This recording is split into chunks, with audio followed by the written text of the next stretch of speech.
Bharatiya Janata party की जो एक झूठ है और स्वतंत्रता दिवस को भी जो बस एक इवेंट के तौर पे बनाकर रख दिया है, जबकि महंगाई बढ़ रही है, बेरोजगारी बढ़ रही है, महिलाओं पर अत्याचार बढ़ रहे हैं, साथ ही नियुक्तियाँ निकल नहीं रही हैं, वजीफ़े आ नहीं रहे हैं। ये सब बातें भी बताने की कोशिश कर रहे हैं हम लोग, क्योंकि सत्ता बदलने से ही बदलाव आएगा और संविधान को बचाना हमारे राष्ट्रीय अध्यक्ष जी का ध्येय है। उन्होंने एक ही नारा दिया है, हिंदू मुस्लिम सिख ईसाई आपस में सब भाई भाई, और हम यही सब लोगों को बता रहे हैं।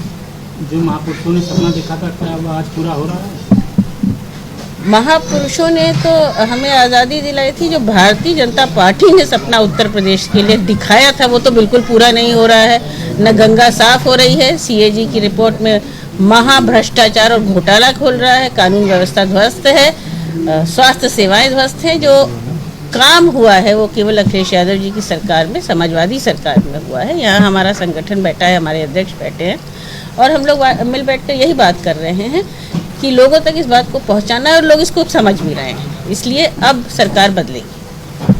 पीएम मोदी ने लाल किले से कहा कि देश में सबसे बड़ी समस्या भ्रष्टाचार, तुष्टीकरण और परिवारवाद है। इस पर आप क्या कहेंगे? देखिए, प्रधानमंत्री लाल किले से क्या बोल रहे हैं ये उनको खुद ही सुन लेना चाहिए। उनकी पार्टी में परिवारवाद की कितनी अधिकता है, उनकी पार्टी में अन्य दलों से लोग जो आए हैं उनको वरीयता मिलती है। भ्रष्टाचार सबसे बड़ा आरोप केंद्र सरकार और राज्य सरकार पर लग रहा है। सीएजी की रिपोर्ट में खुलासा हुआ है कि किस तरह एक एक्सप्रेसवे या एक रोड बनने में कितना कमीशन या कितना उसकी कॉस्ट बढ़ गई। साथ ही जो अन्य सेवाएं हैं, स्वास्थ्य सेवाएं, एम्बुलेंस के लिए डीजल नहीं है, कौन सी नियुक्ता निकल रही, कौन सी रोजगार दिए जा रहे हैं। पेड़ लग गए कागज पे, मुख्यमंत्री ने बताया, हमें तो कहीं दिख नहीं रहे। विधानसभा में जो प्रश्न पूछा जाता है, जो हमारे राष्ट्रीय अध्यक्ष जी प्रश्न पूछते हैं, उस प्रश्न का जवाब भी नहीं देते हैं। तो ये वो बेहतर बता सकते हैं कि उनकी भाषण में कितनी सच्चाई थी और एक प्रधानमंत्री से भारत इससे अधिक उम्मीद करता है, सच बोलने की उम्मीद करता है।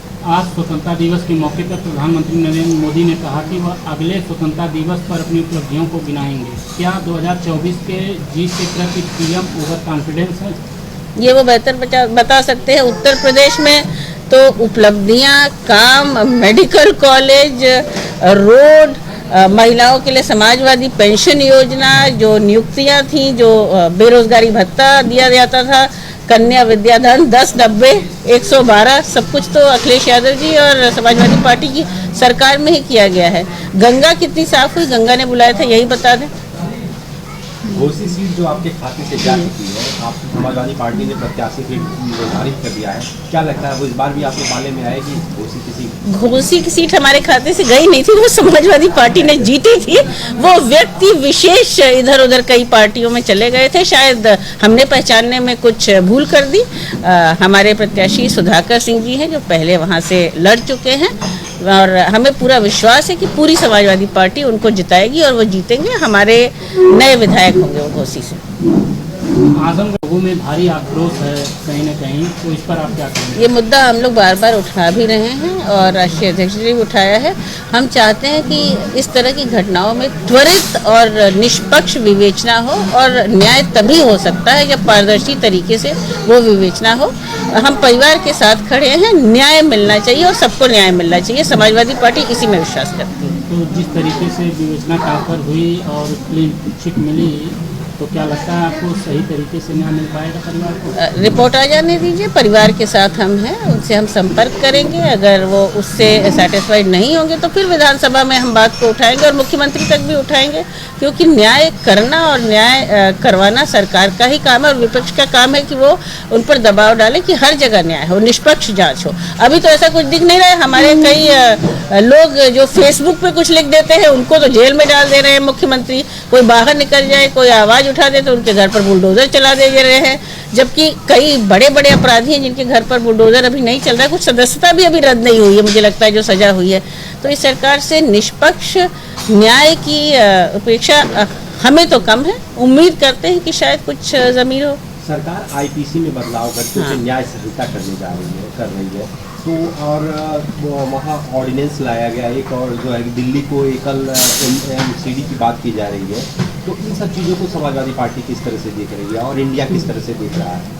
इंडिया ऑलरेडी दिल्ली का जो अध्यादेश लाए थे और उसके बाद उनको एक तरीके से कानून लाए, तो इस पर ऑलरेडी आम आदमी पार्टी का समर्थन हमारे राष्ट्रीय अध्यक्ष जी कर चुके हैं और बता चुके हैं कि ये संविधान के विरोध में है, संविधान का ढांचा इससे नष्ट होता है। बाकी सीआरपीसी आईपीसी में जो बड़े बदलाव आए हैं और जिसमें कई जगह पुलिस कस्टडी भी बढ़ा दी गई, ये सुप्रीम कोर्ट ने ये जवाब मांगा है उत्तर प्रदेश सरकार से कि कहीं ना कहीं जो कस्टोडियल डेथ्स हैं इसमें पुलिस जिम्मेदार है।